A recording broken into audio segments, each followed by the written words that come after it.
Dan here with Build Break Repeat, and today we are going to get this Deuce running. It was kind of the idea to do this in the last episode, but we ran into some issues with like the anti-theft on the motor. It really doesn't like being outside of the motorcycle with a different ignition system to turn it on, because I mean, we didn't want to use the factory Ninja ignition because it's like screwed into where the handlebars are for anti-theft. So we're gonna have to figure that out. But other than that, we just need to top it off with fluids, and then we'll be able to hear this thing run with our brand new exhaust and stuff. It's gonna be awesome. But with that being said, let's get to the wiring. We got the wiring in the Deuce, just trying to figure out like everything. I mean, there's a lot of hacked wires, so we just gotta figure out what we need and what's just kind of peripheral stuff that won't matter.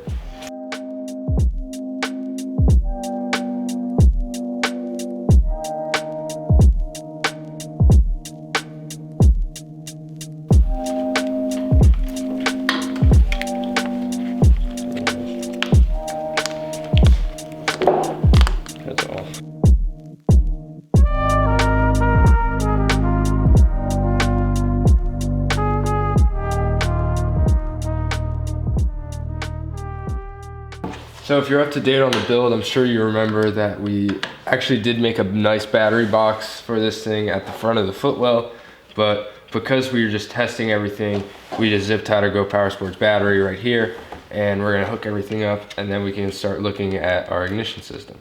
I've been working the last couple of days just trying to get this thing running, and the anti-theft system on this thing is killing me. Apparently all we need is enough resistance to step down to 12 volts to 6 volts where it goes in the CDI box. Everything else can have 12 volts, so that's pretty simple, just twisting the wires together. That gives us our lights, that gives us our gauge outputs, that gives us our cranking. But so basically it seems like everything's working fine, but we don't have spark because we don't have the 6 volts going to our CDI. And I have been able to get it to where we have pretty much 6 volts on right to our CDI. Yeah, it's really just confusing me a lot. When Jason and Joe get here, we're gonna have them kind of take a look at it too. But because we need a video this weekend, I'm just gonna move on to some of the things that also need to get done. So the order of this build might be a little weird now because we're starting to do things like the shifter and clutch and all that stuff, maybe the lights and hoods and you know, all the other things that need to get done before it's even running. But that's because I know we can get it running once we have spark, because we just need to get the ignition to work, because this thing did run on the bike, off the bike. It just doesn't want to run in this cart for some reason. So let's get to mounting up our shifter and our clutch.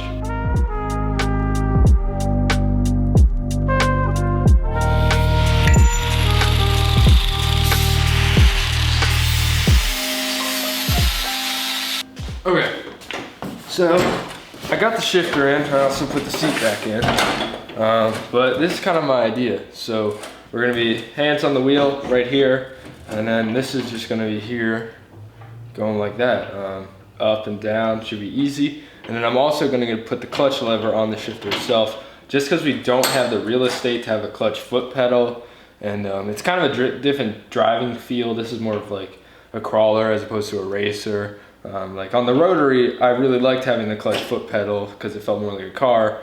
This doesn't really need to have that same feel, it just needs to be functional.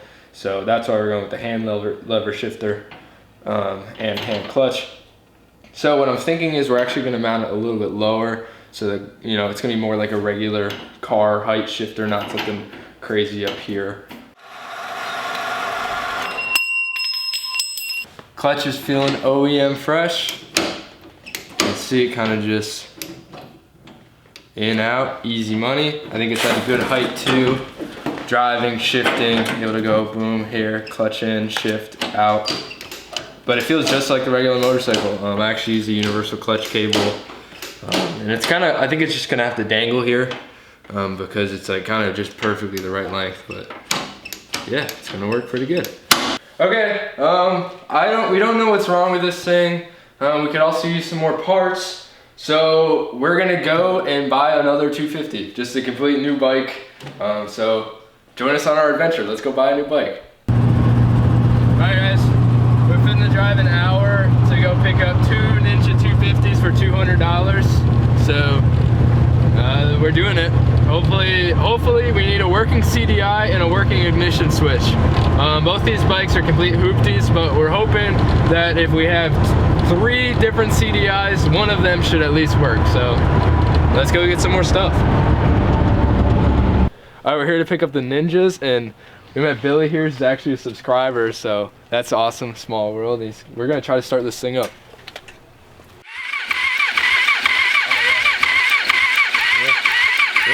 So yeah, that's all we need. Yeah, like. Sweet. So this is the parts bike, if you can't tell. So, and we're thinking that we have all these parts now, we might even be able to make a running bike if we just kind of conglomerate all the good things about both bikes together. But let's get the other one in here. All right, so we know this one makes spark, and we have the ignition and the key from this one. So what we're gonna do is we're gonna take the ignition off of the more clapped one, and then we're gonna take the CDI box off of this one, put them both on the one we have mounted right now, and everything should be running. Okay, so harvesting our ignition. Sweet. So we could actually test this right now. Yeah, so all we gotta do is slap a new CDI in, hook the ignition up, and we'll be there. So luckily I kept the other side of the wire, or the wires, so this is all really plug and play. So we just got that one out, and then we'll put this one in.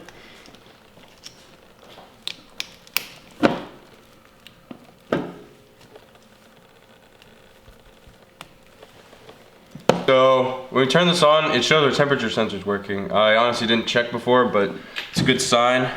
Okay, engine in run, on. Wait, oh that's like, what's the difference? I don't know. Spark! Oh Spark! yes! Okay! Woo! Here, come get this.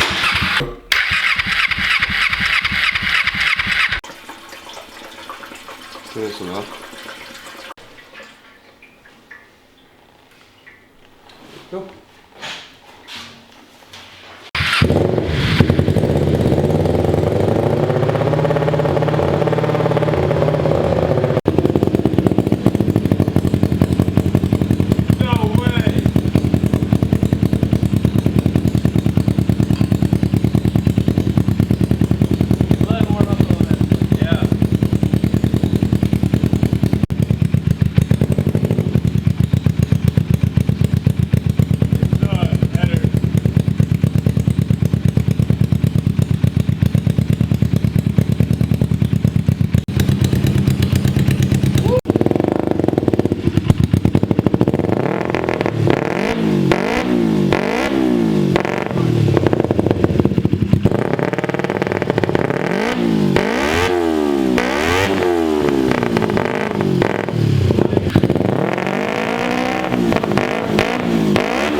Crazy when we get it dry. Yeah, I can't wait to be like revving it out that much and be going like 10 miles an hour, guys. And it has 6 gears. This thing's gonna be rowdy, people. Thank you, GG. Yep. Woo. Power Sports. That's that noise. That's what we wanted to hear.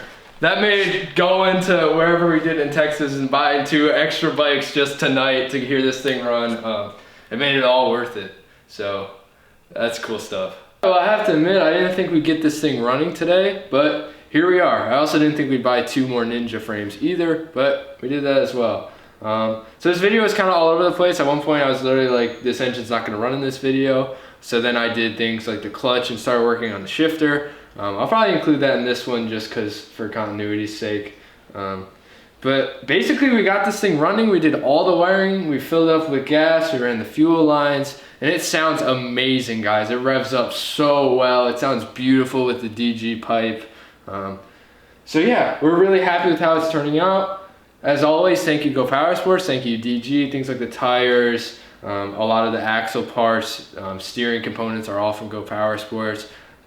This thing sounds so awesome because of our DG pipe, so thank you, DG. Thank you guys for watching. In the next video, we're basically gonna make all the wiring kind of permanent, not completely permanent because we still need to paint this thing, but we're gonna do things like kind of mount up our gauge cluster. We're gonna work on making the clutch sensors and the shifter work, everything like that. So kind of a final rendition of the wiring. And then we're also gonna do things that basically allow us to drive this thing forward a little bit. So that's gonna be the next video. We'll get the shifter done, we'll get the gas and brakes hooked up, and you'll be able to see this thing move under its own power.